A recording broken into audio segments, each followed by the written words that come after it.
आप सभी को पता है कि मैं सेकेंड ईयर का तो पेपर बिहार का करा रखा हूँ, लेकिन थर्ड ईयर का पेपर लेट से थोड़ा हमारे पास पहुँचा है। तो यहाँ पे चलिए आज हम लोग थर्ड ईयर के पेपर को हम लोग एनालिसिस करते हैं, ठीक है ना। दोनों पेपर आ चुका है, तो आज हम लोग मिडवाइफरी गायनेकोलॉजी पहला पेपर देखेंगे और इसके बाद जो है हम लोग नेक्स्ट पेपर देखेंगे, ठीक है ना। देखिए, ये पेपर कराने का मकसद यही है ताकि जिनका भी आगे एग्ज़ाम हो थर्ड ईयर का, किसी भी सेशन के आपका आगे थर्ड ईयर का एग्ज़ाम हो, कोई दिक्कत नहीं है, सिलेबस सेम रहेगा। तो यहाँ पे ऑब्जेक्टिव अच्छा खासा पूछा गया है, तो ताकि आप लोग ऑब्जेक्टिव को अच्छे से जवाब दे पाएँ और समझ पाए चीज़ों को, और साथ में सब्जेक्टिव भी देखें कि जो मैं पढ़ाता हूँ वो आता है कि नहीं, ठीक है ना। देखिए, एग्ज़ाम आपका जो है हो रखा है, तो चलिए हम इसको दिखाते हैं। सबसे पहले थ्योरी पेपर 75 मार्क्स का होता है। क्वेश्चन पूछा गया है 15 मार्क्स का, 15 मार्क्स का लॉन्ग क्वेश्चन में। प्रेगनेंसी क्या है, ठीक है, इसका साइन एंड सिम्टम्स लिखना है प्रेगनेंसी का, और पॉजिटिव साइन ऑफ प्रेगनेंसी का, ठीक है। तो ये क्या नहीं पढ़ा है? बिल्कुल पढ़ा है, जाकर देख लीजिए। 15 नंबर आसान था। दूसरा क्वेश्चन पूछा गया है नॉर्मल लेबर क्या होता है, विभिन्न स्टेज लिखना है, first stage, second stage, third stage, and तीसरी अवस्था यानी थर्ड स्टेज का मैनेजमेंट पूछ रहा है। क्या नहीं पढ़ा है? जाके देखिए, एकदम आसान से आसान भाषा में पढ़ा चुके हैं दोनों प्रश्न। 30 नंबर बिल्कुल आसान था। उसके बाद आता है यहाँ पे पूछा गया है मैचिंग चुनने वाला। कहता है कि permanent cessation of menstruation is known as, मासिक धर्म का अस्थाई समापन को कहा जाता है, ठीक है ना। कहता है मासिक धर्म के अस्थाई समापन को क्या कहा जाता है? मेनोपॉज कहा जाता है। समझ गए? तो ये चीज़ें हैं। उसके बाद इन चीज़ों को आप लोग समझ लीजिए। दूसरा क्वेश्चन है quickening is the movement of. तो क्विकनिंग जो होता है, मूवमेंट जो होता है, यह 16 से 18 सप्ताह में, ठीक है ना, या 16 से 20 भी देता है। तो बेसिकली यह 16 से 20 में कभी भी हो सकता है, और बेसिकली ज़्यादातर 20 सप्ताह में एवरेज होता है। तो यह पहला स्पंदन होता है। क्विकनिंग जो है बच्चे के भ्रूण के पहले हलचल को कहा जाता है, ठीक है। आगे है तीसरा क्वेश्चन है, यहाँ पे क्वेश्चन पूछ रहा है कि प्रसव का अपेक्षित तिथि सूत्र कौन सा होगा, ठीक है। यहाँ पे अपेक्षित जो है सूत्र पूछ रहा है, ईडीडी निकालने का, एक्सपेक्टेड डेट ऑफ डिलीवरी निकालने का सूत्र हमसे पूछ रहा है। तो ईडीडी निकालने का सूत्र जो होता है वो 9 माह प्लस 7 दिन, ठीक है ना, 9 माह प्लस 7 दिन, समझ गए। ये आपका होता है 9 माह में आप 7 दिन जोड़ते हैं, ठीक है, 9 माह 7 दिन जोड़ते हैं। तो ये हो गया आपका अपेक्षित ईडीडी निकालने का। आगे बढ़ते हैं।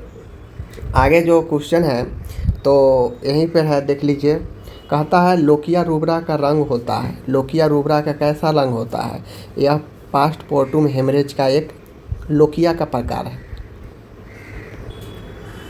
तो यहाँ पे देखिए, जो लोकिया रूब्रा होता है, लोकिया रूब्रा का रंग जो है डार्क एंड ब्राइट कलर का रेड में होता है, रेड में, ठीक है। लोकिया रूब्रा, लोकिया अल्लाह, ये सब पढ़ा चुके हैं, ठीक है। तो देखिए यहाँ पे रेड वाला ऑप्शन होगा, ओके।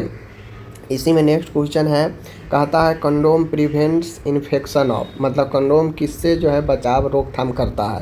तो HIV से भी करेगा, STD से भी करेगा, एड्स से भी करेगा, और ऑल ऑफ द अबव। देखिए ये क्वेश्चन कैसे पूछा है, कैसे मतलब थोड़ा भी क्वेश्चन में लॉजिक नहीं है, थोड़ा भी जो है ऑप्शन में सही ऑप्शन नहीं दिया। HIV, STD और एड्स तीनों मिलता जुलता है, तीनों मिलता जुलता ऑप्शन है। STD के अंदर ही तो आपका ये HIV वायरस है, और ये जो है HIV से होने वाला रोग एड्स है। तो ऑप्शन का कोई मतलब बनता है? अलग अलग ऑप्शन देना चाहिए ताकि स्टूडेंट थोड़ा सा फंसे। तो इनमें से सभी होगा, ठीक है ना। आगे बढ़ते हैं। अब यहाँ पे देख लीजिए, 5 नंबर था आपका चुनने वाला, 10 नंबर है यहाँ पे फिलअप। कहता है निषेचित अंडाणु डैश में स्थित हो जाता है। तो जो फर्टिलाइज ओवम होता है वह कहाँ इम्बेड हो जाता है? यूट्रस में। यूट्रस के कहाँ? तो यूट्रस के इंडोमेट्रियम वाला भाग में, ठीक है, आंतरिक में। MTP एक्ट किस वर्ष पास किया गया? तो 1971 में किया गया, ये सही है।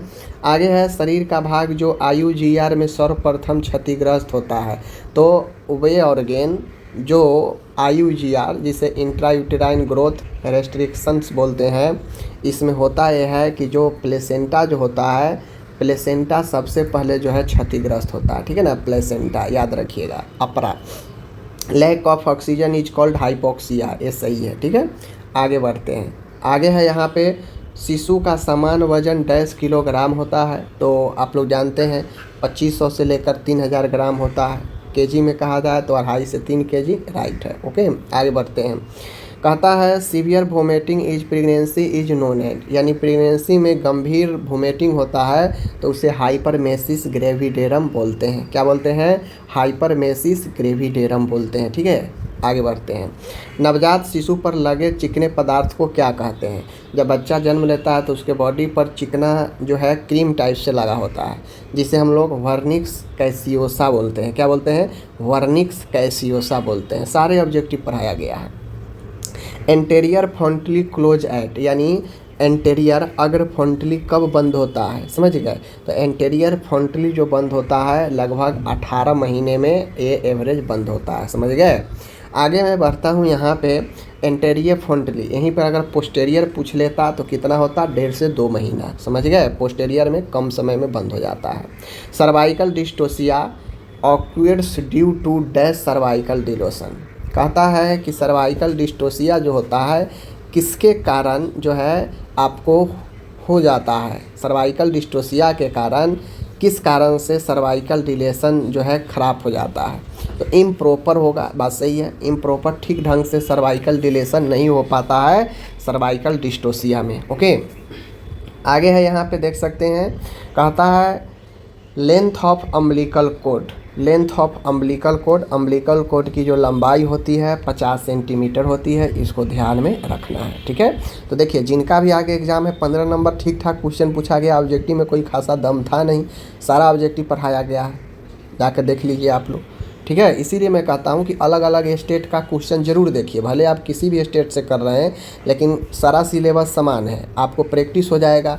देख लेंगे कि किस प्रकार से क्वेश्चन पूछा गया है। समझ गए? आगे है, अब देखिए यहाँ पे 15 नंबर का जो है फुल फॉर्म पूछ लिया है। और ये फुल फॉर्म ऐसा दिया है ना जो फुल फॉर्म में कोई जान पहचान नहीं है। जैसे ARM पूछा है, जैसे यहाँ पे ARM पूछा है। समझ गए?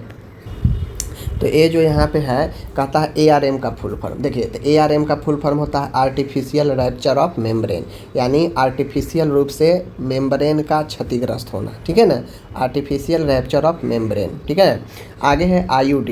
IUD का होता है इंट्रा यूटेराइन डिवाइस, अंतःगर्भाशय उपकरण। ठीक है, NGO होता है नॉन गवर्नमेंट ऑर्गेनाइजेशन। ठीक है, नॉन गवर्नमेंटल ऑर्गेनाइजेशन। ठीक है, IUCD है intra uterine contraceptive device, intra uterine contraceptive device IUCD।